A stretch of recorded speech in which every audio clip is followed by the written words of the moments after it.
Well, similar to the rest of you, I've got a pretty steady morning routine I go through. I get up around usually 6:30 in the morning, make my coffee, and then I'll start checking the comments, the direct messages in Facebook, take a look at my feed there on Facebook and, the usual social media stuff, and just kind of see what's going on. And the last couple of weeks in particular, I find myself looking at some of the newsreels and stuff that come my way, and I'm sure you've seen them as well.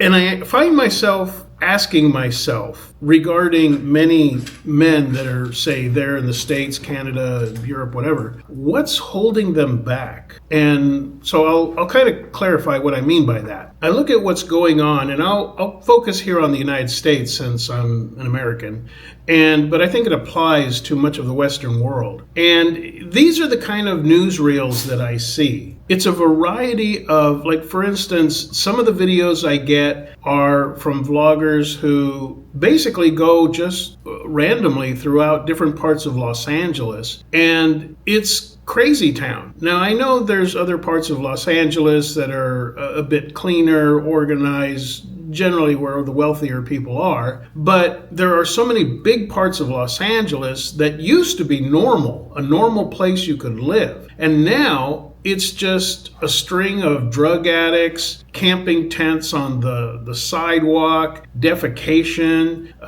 prostitution. I mean, you name it. It's just pure filth. And then there's these other videos where you just see complete anarchy. I mean, just you have these people who don't seem to have a job. I don't know how they pay their bills, but they've got time to go out and take over an intersection with a stolen car and start spinning donuts and smacking each other and all of this just so that they can get, their 15 minutes of TikTok fame. And then you've got these people, and I realize some of these are AI generated, but you still got a problem where you're working a job, you're spending your hard-earned money to order something on Amazon, and when it finally does get delivered, some Nimrod shows up and decides to just steal it. And so, I will say that I do take some guilty pleasure in the real videos where they set a glitter bomb trap or a colored powder trap and, the guy ends up getting spray painted orange or whatever. And like I said, now it's become such a thing that there's AI versions of this, and they look pretty real. It's kind of hard to tell the difference nowadays. But you've got a bunch of thieves running around with the mentality, if I can take it off their porch, that makes it mine. And then you've got these people who have they've been arrested for various violent crimes and brought before a judge 10, 15 times in a row, committing actual felonies or committing aggravated assault. They're committing crimes that should have at minimum been punished with at least 5 years of served time, if not 20. And we're talking about guys who have stabbed people, beaten up the elderly. Recently, there's like 3 where they attacked women. One of them was set on fire. One was stabbed to death. And the judges just keep letting them out. And the city and the mayor seems to be okay with it. They seem to want anarchy. Now, again, they've got their own political reasons. They want to be able to point at the current administration and say, oh, it's their fault. No, it's the local city's fault, but they don't want to take any kind of accountability for that. But my point here is that between the drug use, the blatant prostitution that's taken over a lot of different cities, it used to be just the bad part of town in a few cities. Well, now it's just pretty much rampant all over the place. And on another tangent, there's the whole OnlyFans thing, which is basically prostitution online. But you've got, again, the drug abuse problem, which kind of cascades into the homelessness problem. And then you've got people who simply refuse to work, who feel that somehow all the working people owe it to them to pay their bills, all their bills. They want low-income housing, they want SNAP benefits, they want EBT, they want WIC, they want free medical care. They want someone else to pay for all that while they pump out kids to make the income go up. And they have this mentality that they're just not going to work. And the second that any kind of reform comes up, like having to requalify or having to go out and actually get a job. Like, for instance, a lot of people don't seem to notice that the SNAP benefits is an acronym. You know what the S stands for? Supplemental. That means it's supposed to be a part of the grocery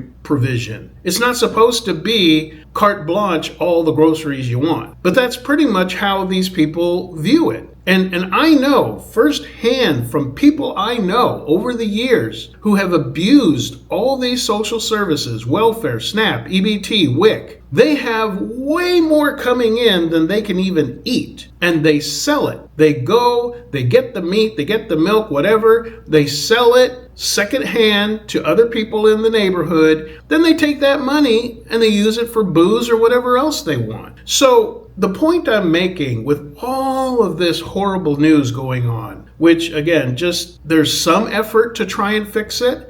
And that's another thing. Any attempt to try and rein in some of this insanity, this injustice, every time something is done to fix it, to attempt to fix it, those people trying to fix it get vilified. So the reason I bring up all these things is because I wake up in the morning, and this is what comes across my feed. I'm sure it comes across your feed as well, unless you blocked it. And again, it makes me ask the question, what's holding men back, especially single men who don't have kids? Maybe their kids are already over 18. They're within a few years of getting their Social Security. Maybe they've already got a pension. Maybe they've got some savings. Maybe they have some investments. Maybe they have a rental that, will provide rental income. What's holding them back? Because over the years, I and other Philippines vloggers, we've talked about the benefits of being an expat. Now, some of those benefits are lower cost of living, and it varies. Philippines is a little higher in Southeast Asia than Vietnam, Cambodia, or Thailand. But it's still, the Philippines, about 35% cheaper or more, depending on where you're coming from in the United States. My question is, for a lot of these people that are on Social Security, maybe they're getting $1,800 a month. My question is, how do you pull that off? Unless you're living with a roommate or you're living with your kids, well then, I can understand that's a necessity. You got to do it. But there's just no way with $1,800 a month as your sole income, that'll barely cover rent. And you haven't even started with food or utilities or internet or gas for your car insurance, medical insurance. You haven't even touched all that yet. Whereas for $1,800 a month in the Philippines even, you could pretty much live carefree as a single guy. You can live in a nice apartment by yourself. You can go out on dates. You can go travel different islands. You can live a pretty good life. But that's just cost of living. Over the years, myself and other vloggers, we've talked about the cost of living, the warmer weather. There was a guy who actually was one of the first guys I talked to ask for information about the Philippines. This was back in 2011. And he said one of the benefits about living in a warmer climate, his body was filled with all these pins. He got hit by a car. So he had all these pins holding his hips and legs together. The cold weather was just horrible for him. But out here in the Philippines, it was much more bearable. He didn't have to take so much the pain meds and stuff. So you've got better cost of living, say, in Southeast Asia. And I'm not just pushing Philippines. Again, there's Cambodia, Vietnam, Thailand, Singapore, if you can afford it. And you've got lower cost of living. You've got warmer climate. You got beautiful beaches. You've got resorts that you can pop into anytime you feel like, even if you can't afford to stay the night or whatever. I mean, there's resorts here that they go for $200 to $700 a night. My wife and I we go, we pay our day use pass, and we eat at the restaurant and we swim and we have a good time. And then we come back home, which is only like 20 minutes away. So you've got resorts. And here's the other thing. This is, again, what I'm focusing on now. You go into the inner city city, and you don't know what lunacy you're going to run into. You might just be waiting for the traffic light to change to green, and some crackhead or whatever is now plastered all over I saw a video like this. Some guy just high on drugs is carrying like a street sign he stole somewhere. Why he's carrying it, nobody knows but him. And he's flopping on somebody's car, and the guy in the car is honking the horn, like telling him, just get out of the way, do your craziness on the sidewalk. I mean, you can run into this sort of thing. Another video I saw, just some random guy in a black hoodie and a face mask, that seems to be the standard uniform for thieves nowadays, and just comes in and just starts bashing all the jewelry cases with a hammer in a mall, grabs what he can, and everybody just kind of stands around. Now, I don't expect average citizens to do anything about it, but it's this kind of lawlessness that just goes unchecked. And it's gotten to the point where so many people think, again, this mentality, if I can take it, that makes it mine. It's insanity. So between the bad neighborhoods and the drugs and everything else going on, you come to the Philippines. Now, maybe if you go to certain areas in Manila, like Burgos or somewhere, okay, you're going to see some sketchiness. There's a couple blocks behind the E-Mall, I think on the north end. And yeah, you'll see some shabu addicts, especially late at night. I know I used to go out there late at night, not to do shabu, but just because I was hungry. And I've seen them out there like zombies. And so there's areas in Philippines that are sketchy, but for the most part, all over the Philippines, even in the big cities, even like Cebu and much of Manila, BGC, you can find plenty of areas, plenty of cities, plenty of small islands, Dumaguete, Valencia, Bohol, Bacolod, Iloilo, so many places where you don't see this nonsense. You don't see drug addicts wandering into stores and bashing things up and stealing things. You don't see people just defecating on the sidewalk everywhere. You don't see this kind of nonsense. Now, I'm not saying that there's no crime in the Philippines. There's crime in every single city. Anywhere you have people, you're going to have crime. But we're talking about the levels of it. And again, there's so many places in the United States where you can go, and if you have the money to insulate yourself, you can live in the nice part of town where this kind of stuff does not happen. But there are so many places where it does happen. And this is not even taking into account yet many places like in Florida where you might have your house paid off, but the property taxes and the rising insurance costs, you're still paying anywhere from $1,000 to $4,000 a month just to keep your home from either your house getting repossessed for failure to pay taxes, so you got to pay that, or you don't do your insurance, and as soon as there's a hurricane or a fire or whatever, well, you're screwed. You just lost your house. And sadly, there's guys who pay all these home insurance policies, and when the hurricane does level their house, well, whatever company that gave them a lower premium, whatever, they just skip out of town and, again, they're left stranded anyway.